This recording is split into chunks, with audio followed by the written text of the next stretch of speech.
ซอกบ่เห็นพี่น้องเห็นแล้วได้ละนี่ตัวใหญ่เต็มเขาก็ฮอกมูลพี่น้องเนี่ยฮอกมูลตัวใหญ่นี่เรียกว่ามันหมกแดงพี่น้อง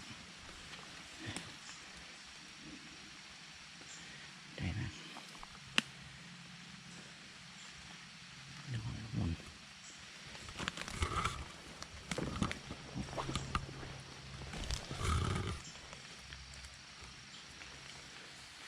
มานแล้วพี่น้องซอกเห็นแล้วนึกว่าเป็นหมกแดงแท้หมกมนใหญ่เลย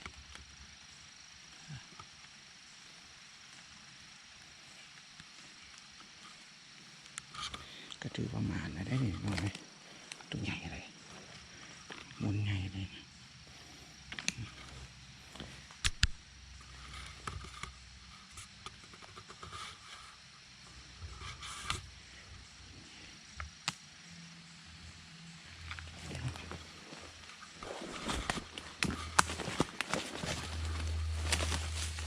สักโมเห็นเลยนะ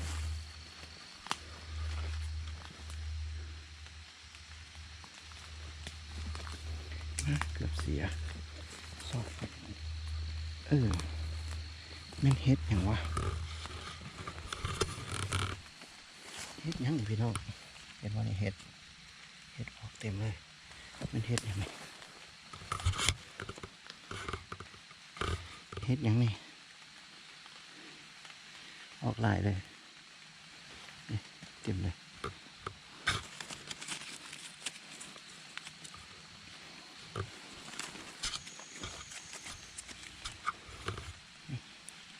ออกเต็มเลย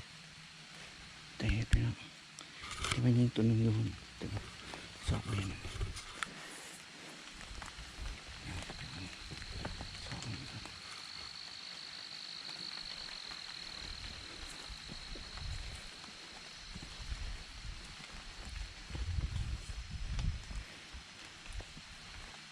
โอ้เห็ดพี่น้องออกเห็ดนะมาเด้อเก็บเห็ดพี่น้องอยู่ป่ากระหอกมันจะเห็ดเลยเห็ดเห็ด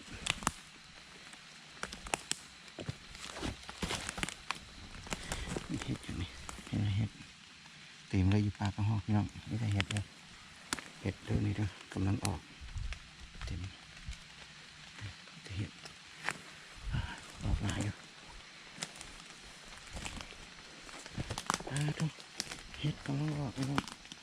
เต็มเลยจะเห็ด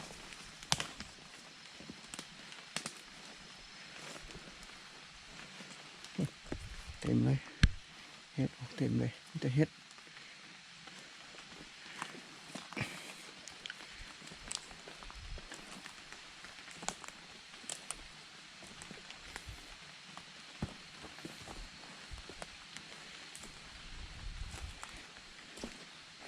ไม่เห็ดอย่างนี้จะเห็ดเลย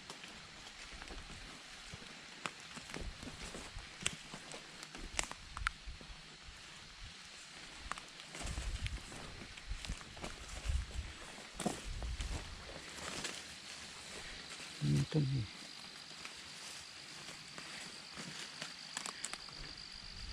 ที่ข้างอีกครั้งครับ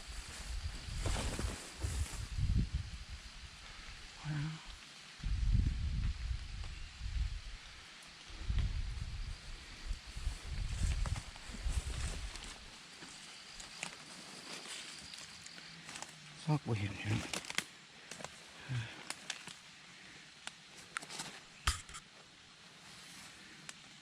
บ่เห็นซอกกระหอกใจนี่กระหอกตัวนี้ซอกบ่เห็น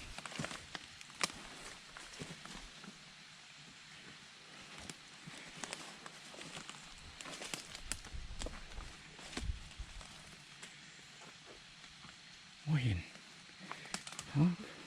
ตัวนี้ก็เกือบซอกบ่เห็นว่าสัญญาณนี้ละ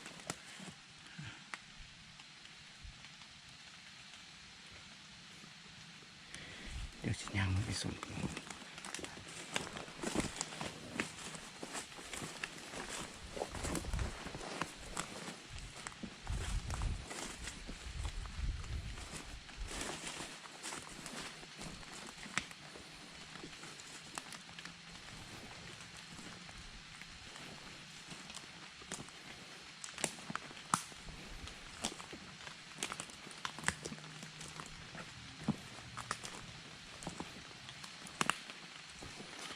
บุญย่างไปซ้อมมันไปไก่เตือกหมานแล้วพี่น้องเดี๋ยวตัวหนึ่งตัวใหญ่เลย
ออกแล้วพี่น้องนี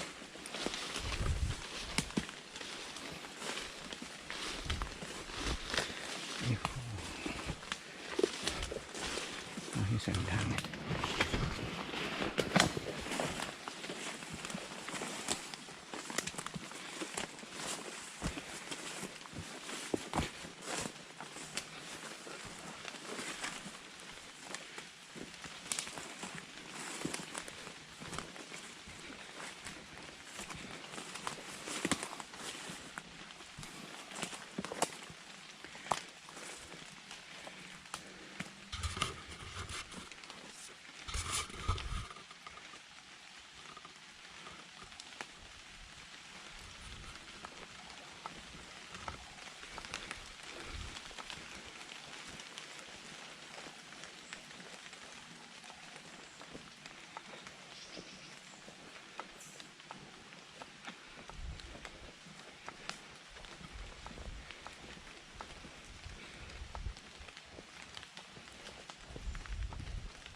นตกพี่น้องแล้วก็หอกตัวเดียว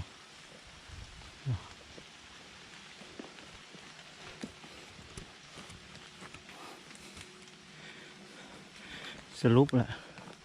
ก็จะออกเมื่อละพี่น้องเบิ่งสรุปกระหอกให้เบิ่งกันยิง2ได้1พี่น้องโอ้โหมันตกใส่นะตัวนั้นนะนี่ไอ้นี่เป็นกระหอกมนเด้อตัวใหญ่อยู่เด้หอกใหญ่